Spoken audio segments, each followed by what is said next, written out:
Yang pertama, tugas kita ini sebagai pengelola atau pejabat di lembaga negara dan tugas pemerintah dari pusat sampai ke daerah, yang paling pokok adalah menjaga keutuhan atau integrasi bangsa, baik secara teritori maupun ideologi. Jadi tugas kita ini, merdeka negara ini tugasnya apa? Menjaga teritori. Lalu yang kedua, menjaga keutuhan ideologi. Kemudian apa yang ingin dicapai dan ditegakkan dari upaya pencapaian tujuan itu adalah keselamatan dan kesejahteraan rakyat. Itu dulu yang umum. Keselamatan dan kesejahteraan rakyat dengan dalil salus populi suprema lex. Keselamatan dan kesejahteraan rakyat itu adalah hukum yang paling tinggi. Kita membuat semua perangkat hukum, kelembagaan, kebijakan dan sebagainya itu adalah untuk menjamin keselamatan dan kesejahteraan rakyat.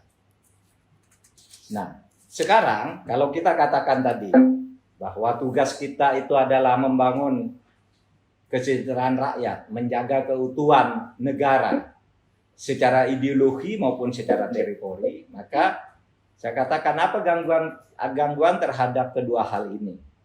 Gangguan terhadap ideologi kita sekarang ini munculnya sikap-sikap intoleran, terorisme, kemudian separatisme yang ingin memaksakan satu keyakinan berdasar keinginan satu kelompok pemeluk keyakinan. Lalu gangguan terhadap ideologi juga ada sikap takfiri. Takfiri itu adalah sikap intoleran, selalu ingin menyalahkan orang yang berbeda. Nah, menarik sebelum masuk ke Papua ini, gangguan teritori kita itu bisa dipetakan sebagai berikut.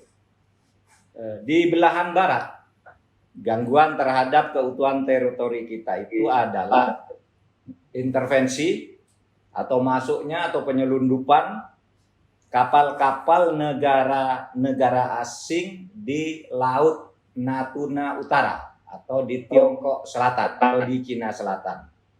Jadi sering sekali kapal masuk ke situ, menyelundup secara melanggar hukum. Bahkan kadangkala seperti mengejek kita. Baru sejak sebulan yang lalu ini kami menangani tentang masuknya 2 kapal super tanker dari Panama dan dari Iran. Yang ini jelas-jelas melanggar hukum. Nah, sekarang ini sedang kita tangani dan ada ratusan bahkan ribuan kasus-kasus yang seperti itu terjadi di negara kita di dalam sepanjang tahun. Lalu di belahan timur, kalau di barat itu adalah masuknya kapal-kapal gelap yang menerobos batas-batas teritori kita. Kemudian di belahan timur ada separatisme Papua, yaitu organisasi Papua Merdeka. Seperti yang kita akan bicarakan sebentar ini. Lalu di tengah dan tersebar ada di mana-mana, di Jawa, di Sumatera, di Makassar, di Bali, macam-macam. Itu adalah radikalisme dan terorisme. Jadi di barat itu wilayahnya terancam oleh Cina dan lain-lain. Di timur separatisme ingin memerdekakan diri, yang tersebar di tengah di hampir seluruh kepulauan ada gerakan radikalisme dan terorisme yang terpecah-pecah atau terpencar di berbagai tempat, seperti yang baru saja kita dengarkan dari Jawa Timur ditangkap 22 orang, dari Makassar Januari itu ditangkap 19 orang, lalu kemarin terjadi peledakan bom, kemudian itu juga bercabang di Jakarta, Condet dan sebagainya. Nah, itu yang tersebar-sebar ancaman terhadap keutuhan teritori dan keutuhan ideologi kita. Nah, sekarang terkait kasus Papua ada beberapa isu. Pertama, hubungannya dengan Negara Kesatuan Republik Indonesia. Ya. hubungan antara Papua dengan Negara Kesatuan Republik Indonesia masih kerap kali dipersoalkan. Ada yang menyatakan, terutama organisasi Papua Merdeka yang separatis dengan berbagai organisasinya itu, menyatakan bahwa Papua itu bukan bagian dari Indonesia. Papua berhak menjadi negara dan bangsa sendiri. Maka ingin kami tegaskan bahwa hubungan Papua dengan Negara Kesatuan Republik Indonesia itu sudah bersifat final. Final, tidak bisa diganggu-gugat dan akan dipertahankan dengan segala biaya yang diperlukan. Sosial, ekonomi, politik, dan keuangan sekalipun akan kita pertahankan hubungan Indonesia dan NKRI sebagai hubungan final. Karena apa?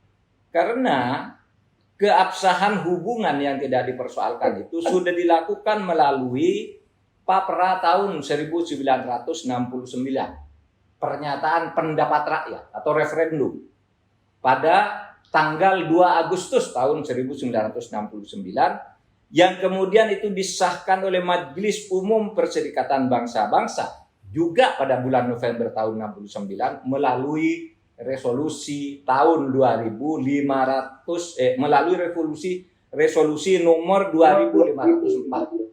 Jadi Majelis Umum PBB pada waktu itu ya sudah menyatakan hasil Papra bulan Agustus tahun 69 itu sudah final.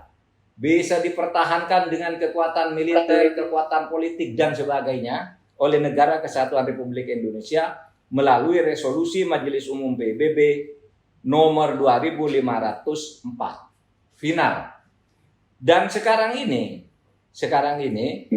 saudara sekalian, di dunia internasional sebenarnya isu Papua Merdeka itu sudah tidak banyak. Di forum-forum internasional, sejak beberapa tahun terakhir ini tidak lagi diagendakan untuk dibicarakan mengenai kemerdekaan Papua itu.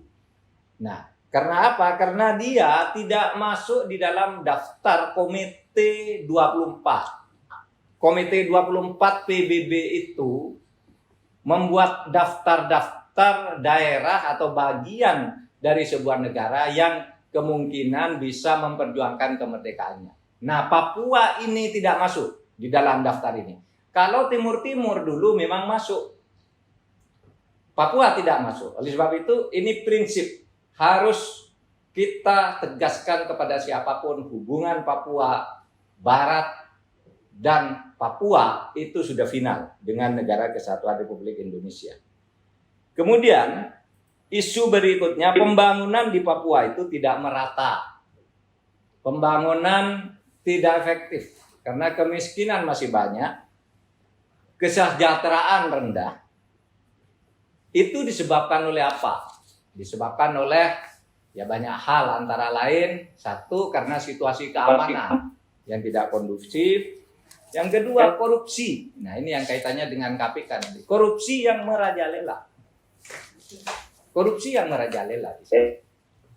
Nah, kemudian saudara, apa kebijakan dasar pemerintah dalam konteks ini? Pertama, kebijakan dasarnya tadi satu, integrasi tidak bisa ditawar. Oleh sebab itu kita akan melanjutkan ke halaman 6 ya. Kita akan melanjutkan otonomi khusus.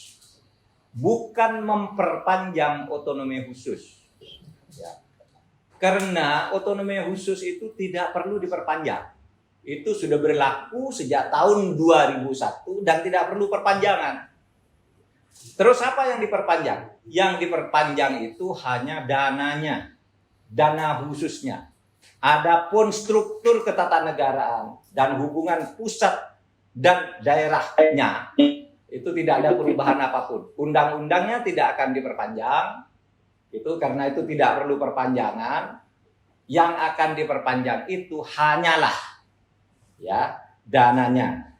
Nah, dana itu tadi sudah disebutkan oleh Bu Sri Mulyani, nanti akan dinaikkan, akan terdiri dari dua macam, yaitu block grant dan specific grant. Tadi sudah dijelaskan. Kemudian juga hubungan dengan pusat itu kita akan merevisi pasal 76, yaitu untuk memekarkan daerah provinsi. Mungkin akan tambah 3 provinsi sehingga menjadi 5 gitu. Itu melalui revisi undang-undang, bukan perpanjangan undang-undang, tapi revisi 2 pasal, pasal 34 tentang dana, pasal 76 tentang pemekaran. Lalu juga ada Inpres nomor 9 tahun 2020 untuk menjawab persoalan tadi, kesejahteraan kok rendah. Karena apa? Karena nampaknya orientasi selama ini pertama tidak menyatu, tidak terintegrasi, di mana setiap lembaga pemerintah itu punya program sendiri-sendiri sehingga tidak tampak, kata Presiden. Hasilnya tidak tampak, uangnya yang dikeluarkan banyak. Nah, nanti diintegrasikan sehingga akan terlihat semua di suatu tempat. Menteri PUPR buat apa, Menteri Perdagangan buat apa, Mendikbud buat apa, Menteri ini buat apa, di situ sehingga akan terlihat di satu tempat yang cukup bisa dipandang sebagai hasil pembangunan. Nah, untuk itu maka ada juga Kepres nomor 20. Nah, dan yang terakhir saya ingin sampaikan di forum ini tentang penegakan hukum. Pak sekalian dan ibu-ibu yang terhormat, selama ini ada keluhan yang cukup meluas. Mengapa korupsi di Papua itu kok tidak ditindak? Gitu. Seluruh, kalau saya ke sana, kami ke sana, tokoh-tokoh masyarakat, kampus, LSM, korupsinya luar biasa di sana. Kenapa tidak ada tindakan hukum yang berarti? Di daerah-daerah lain, upaya memberantas korupsi itu bisa terhitung triliunan. Nah, di sana ketika saya koordinasikan kemarin, pemberantasan korupsi pada tahun 2020 itu hanya berhasil menangani korupsi 17 miliar di berbagai tempat. Nah, ini juga terkait dengan pemeriksaan keuangan negara oleh BPK, di mana kami sebenarnya perlu hitungan yang jelas seberapa besar kerugian negara di sana. Saya tahu ada persoalan-persoalan di sana di mana sulit dilakukan pemeriksaan, kemudian pembukuannya tidak standar dan sebagainya. Nah, ini persoalan kita bersama. Pun yang saya terima dari PPATK, di sana itu sering sekali ratusan miliar uang dikeluarkan dari bank lalu dibelanjakan tanpa melalui bank lain, sehingga kita tidak tahu uang itu dibelanjakan untuk apa. Dikeluarkan dari bank sesudah ditransfer dari pusat lalu dibelanjakan dari tangan ke tangan. Itu yang banyak terjadi. Nah, demikian saudara sekalian, akhirnya saya ingin mengatakan ke depannya pemeriksaan BPK diharapkan lebih bisa terukur. Karena apa? Karena dana otsus akan naik, kemudian aspirasi penegakan hukum sangat kuat disampaikan oleh masyarakat, dan kerjasama dengan BPK antar pemerintah ini menjadi sangat penting. Terima kasih. Assalamualaikum warahmatullahi wabarakatuh.